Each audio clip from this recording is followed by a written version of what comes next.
guys, so today I'm going to be doing a review of Every Exquisite Thing by Matthew Quick. This is going to be a spoiler-free review, so if you haven't read this, you're totally fine to watch. I won't be spoiling anything.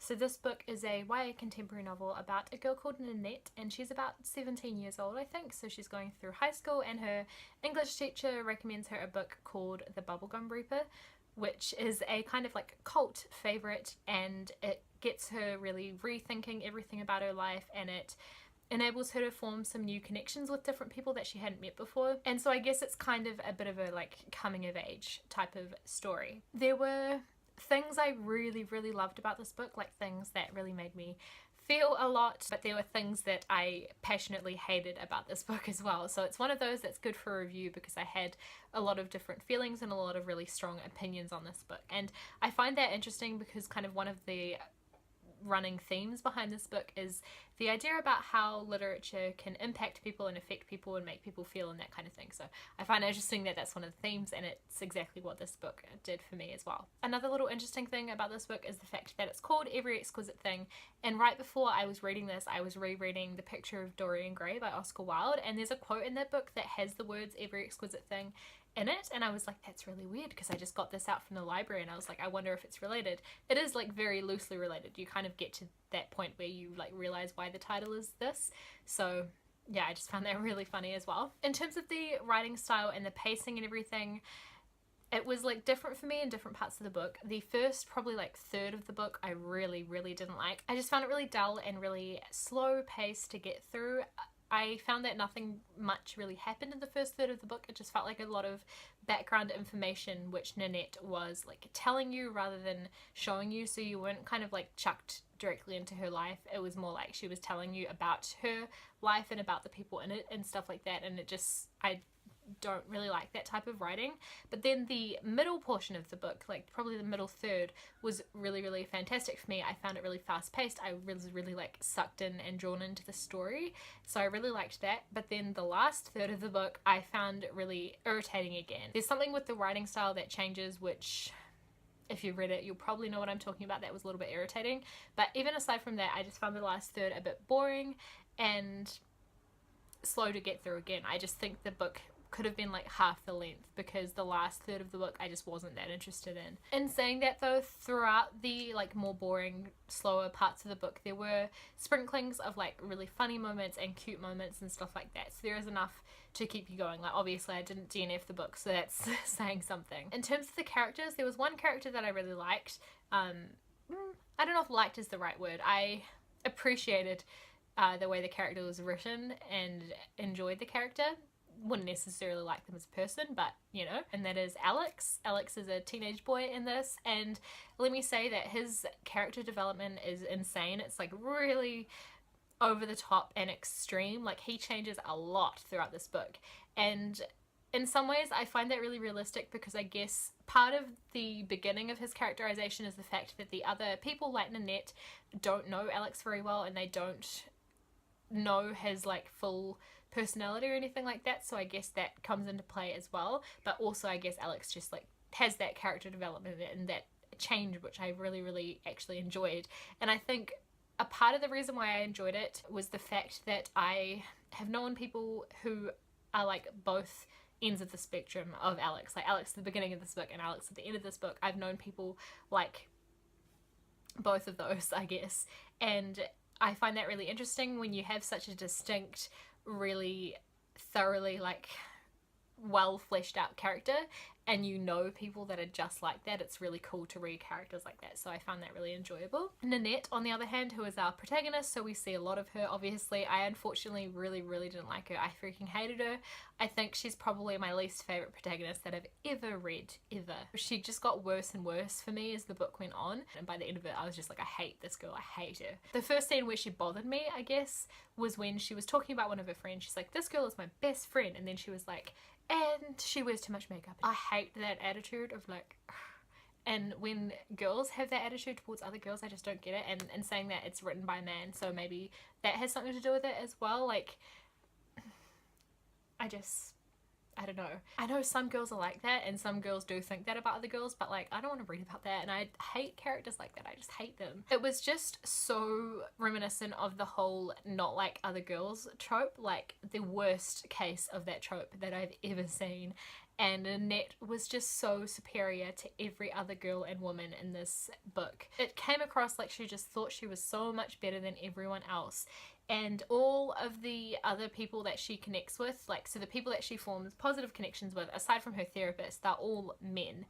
And that, like, again, yeah, that happens. Like, some girls have that, their only friendships are with men. But in the case of this book, I think all of the like teenage girls she goes to school with and things like that, they're all just written really horribly. Like, according to this book, all other girls and other women and teenagers, they're all sluts who only go to parties and drink and hang out with boys, and they're all really shallow and like don't know anything about anything. And I just hate that trope so much. Can we just not with the I'm not like other girls trope? I hate it. I can't. There's kind of a running theme throughout this book as well, which I actually really can get behind. I really like this theme of just because you don't feel like you belong where you are right now, it doesn't mean that there isn't a place for you in the world. And you know, that's a really nice idea. Like, sometimes, like, it's just so true. You're not going to fit in with every group of people that you meet, and you might not even fit in like at all in the place where you're living currently, but it doesn't mean there isn't like a place out there or people out there that you are going to fit in with. And I think everyone is going to like find their people, you know? I think that's a really nice idea. But Nanette takes it to another level in this book. That theme is kind of like twisted around to like, I'm just better than everyone else who's here. And Nanette, yeah, she just feels superior to everyone, and like these people aren't like deep enough for her. You know, the author's just trying to make Nanette come across true to feeling like an outsider, but I just think she was just so hateful towards everyone, and I really didn't like that. I just don't like that superiority over other characters. And it's kind of a really sad like negative spin to put on that whole thing of like you just haven't found your people. There's also a lot of allusions in this book to The Catcher in the Rye, which I found interesting. I didn't like it as such. I get that it was done deliberately. I guess it's kind of like an ode to the classic like coming of age kind of story. I just didn't find it like clever or, you know, something that added anything to the story. An example is Nanette repeatedly uses the word depressing to describe everything. And if you've read The Catcher in the Rye, you know that Holden Caulfield does the same thing. Everything's depressing. Adults are depressing. School is depressing. He'll just see something and be like, it's so depressing. And Nanette's like that the whole way through this book. In A Catcher in the Rye, it actually really didn't bother me. I really enjoyed Catcher in the Rye, and that was something I liked about it. Might have had something to do with the fact that when I read Catcher in the Rye, I was in high school. I was like the same age as Holden was meant to be. And now I am a bit older, and I have already read Catcher in the Rye, so it just felt like a direct rip-off, and I just didn't really like that. But I know that some people, that was one of the reasons they hated The Catcher in the Rye, just because, you know, Holden Caulfield was just such a over dramatic teen who just like was angsty about everything and hated everything. And so I kind of understand that, but I think that if you hated The Catcher in the Rye, you might not like this because it's exactly the same. I would love to know if you're someone who's read this and you've read The Catcher in the Rye and you hated The Catcher in the Rye. I'd love to know if you actually like this or not. Moving on to some stuff that I did like. I did really like most of the themes that were dealt with in this book. One of them is, of course, the impact that literature and poetry and things like that can have on us, and like how meaningful it can be and how much it can change your life and influence you, and yeah, just how important literature is. So I really liked that theme because that's something I can relate to a lot, obviously. Bullying is dealt with in this, which I think is really important, especially in YA, because it's something that so commonly happens in the everyday lives of young people. It mentions the idea of how you know you're not a child anymore when you realise that adults don't really know any better than you do. So I think that's an important sort of thing to have in a like YA coming of age kind of story. And yeah, I just want to end this review, I guess, with one of my favourite quotes from the book, which is, I help young people with words. Words can help in kindness and letters and dinners and games of Scrabble and love and talking with others who feel the same way you do and sitting in the garden.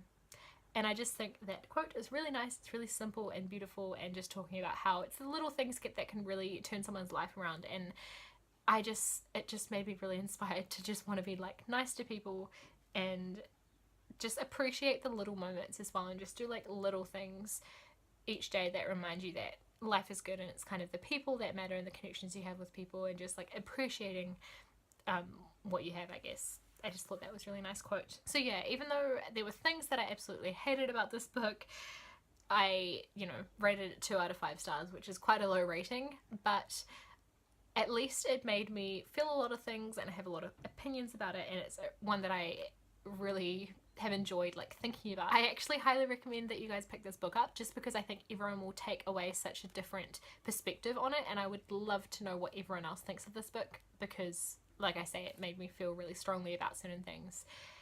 And yeah, so I highly recommend this. Please read it and then come back and tell me what you think. If you have read this, I would love to know your thoughts. Please leave me a comment down below telling me what you think of this book and what you think of Nanette, whether you liked her or not, and whether you've read The Catcher in the Rye as well, if you noticed any comparison or anything with that. So thank you guys for watching this. I'll see you with another video in a couple of days. Bye.